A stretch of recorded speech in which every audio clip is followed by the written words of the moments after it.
2024च्या विधानसभा निवडणुकीमध्ये अनेक लोकांची अनेक वक्तव्य, अनेक लोकांची अनेक संभाषणं ही सोशल मीडियावरती व्हायरल होत होती.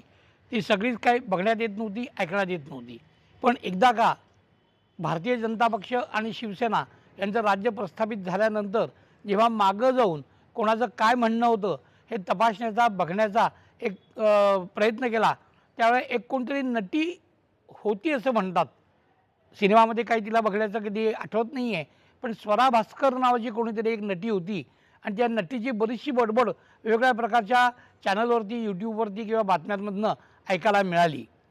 त्याच्यामध्ये एका ठिकाणी मी तिला ऐकताना असं ऐकलं की काही चिन्ह जरी नाही मिळालं, नाव जरी नाही मिळालं, तरी राष्ट्रवादी काँग्रेस पक्ष हा शरद पवारांचाच पक्ष आहे किंवा शिवसेना हा जो पक्ष आहे हे चिन्ह नाही मिळालं, नाव नाही मिळालं, तरी मूळ तो पक्ष हा उद्धव ठाकरेंचाच आहे.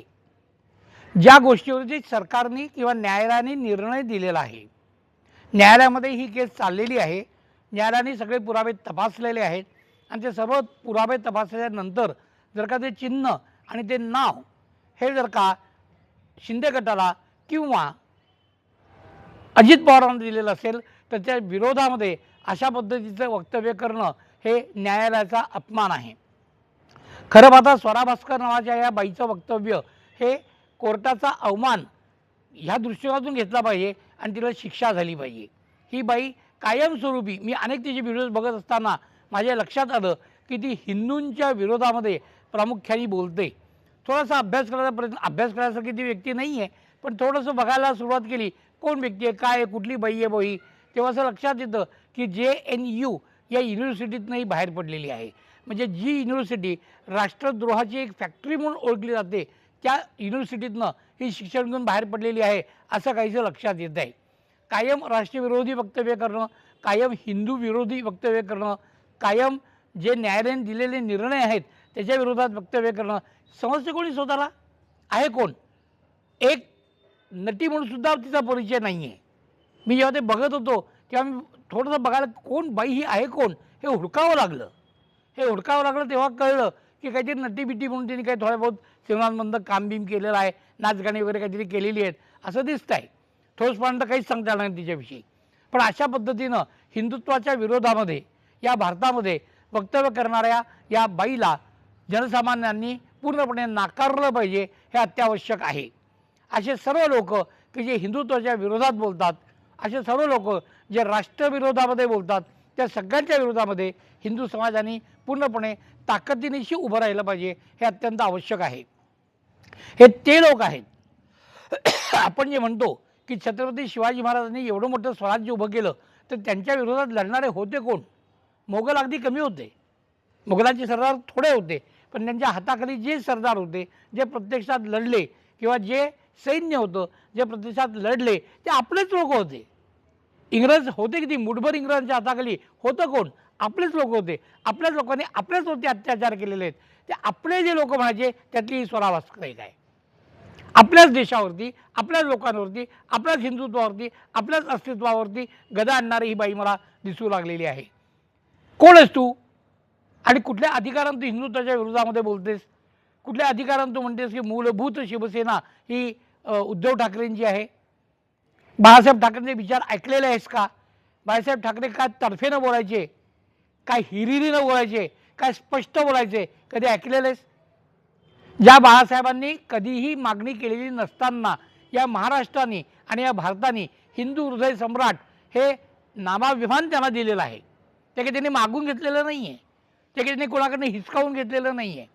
सर्व हिंदूंच्या हृदयावरती राज्य करणारे म्हणून हिंदू हृदय सम्राट हे नाव, हे विशेषण ज्या बाळासाहेबांना अवघ्या महाराष्ट्रानेच नव्हे तर पूर्ण भारताने लावलं, त्या बाळासाहेबांच्या नावाच्या मागणं हिंदू हृदय सम्राट काढून जनाब लावणारे उद्धव ठाकरे हे जर का शिवसेनेचे मूळ शिवसेना त्यांची असं तुझं मत असेल तर तुला काहीच कळत नाही बाई, शांत राहा, तुला काहीच कळत नाही आहे. आज विचार कर की राजकारणामध्ये पदार्पण केल्यापासून बारामती ज्यांचा बालेकिल्ला राहिलेला आहे, बारामती या एका बालेकिल्ल्याच्या माध्यमातून संपूर्ण भारताचं राजकारण नाचवणारे शरद पवार त्याच बारामतीमध्ये जर का फक्त 10 सीट होती त्यांना सीमित करून ठेवलेलं असेल तर अजित ठाकरेंची ताकद काय आहे? या मूलभूत या भारताची जी संस्कृती आहे, या भारताचे मूलभूत विचार आहेत, या भारताची जी मूलभूत आचार आहे त्याच्याशी जोडले गेल्याबरोबर ज्यांचं हरणं अशक्यपणाची गोष्ट आहे, जोपर्यंत जिवंत आहेत त्याला कोणीही हरू शकत नाही, अशा पद्धतीची ख्याती ज्यांची होती त्या ख्यातीला पूर्ण काळिमा अजित पवारांनी फासलेला आहे. आणि तो काही वैयक्तिक वादातून फसलेला नाही आहे, तो काही संपत्तीवरून फसलेला नाही आहे, तो काही राजकारणावरून फसलेला नाही आहे. एक लक्षात ठेवा, स्वार्थी राजकारण बघितल्यानंतर मूळ विचारधारेशी जोडलं गेलं पाहिजे. या विचारांनी जेव्हा अजित पवार बाहेर पडले त्यावेळेला फक्त 10 सीट, फक्त 10 सीट म्हणजे पूर्णपणे अस्तित्व त्यांचं नष्ट करून टाकलं, राजकारणानं ज्यांना पूर्ण बर्बाद करून टाकलं. हे का झालं? काही वैयक्तिक द्वेषात ते झालेलं नाही आहे.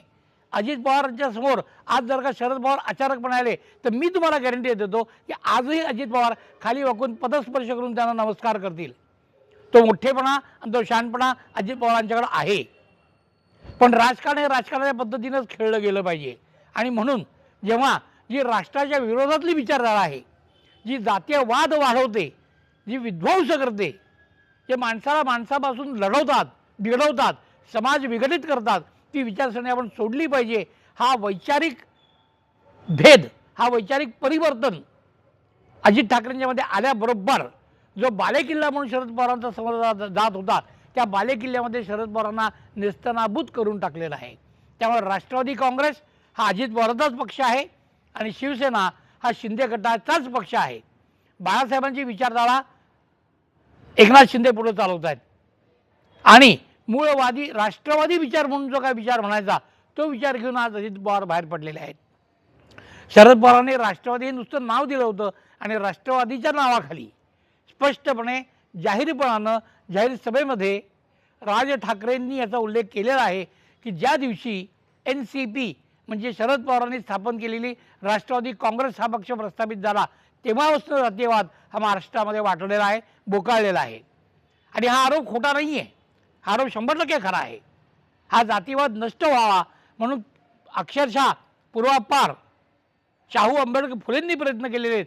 त्या सगळ्या प्रयत्नांवरती माती टाकून परत एकदा जातीयवाद इथं फुफावणारे हे शरद पवार आहेत. आणि त्या जातीयवादाला कंटाळून, त्या विध्वंसवादाला कंटाळून अजित पवार जेव्हा मूळ प्रवाहामध्ये आले तेव्हा सर्व जनतेने त्यांच्या पाठीशी उभारून शरद पवारांना नेस्तनाबूत करून दाखवलेलं आहे. स्वरा भास्कर, तुला काही कळत नाही, तुला काही समजत नाही, तुला भारताची मूळ विचारधारा काय माहीत नाही आहे, भारताचा इतिहास काय ते माहीत नाही आहे, भारताची परंपरा काय तुला माहीत नाही आहे. JNUमध्ये शिकल्यानंतर भारताची परंपरा कळत नाही. भारतामध्ये JNUमध्ये शिकणारे सुद्धा अनेक विद्यार्थी आहेत की ज्यांना भारताची मूळ परंपरा माहिती आहे. पण तुम्ही विध्वंसवादी लोक, तू एक, तो कन्हैया कुमार एक, या अशा लोकांनी या भारतामध्ये विचका करून ठेवलेला आहे. त्यामुळे ह्याच्यानंतर आपल्या तोंडाला आपण आराम दिलेला बरा राहील ही तुला एक नम्र विनंती आहे. धन्यवाद.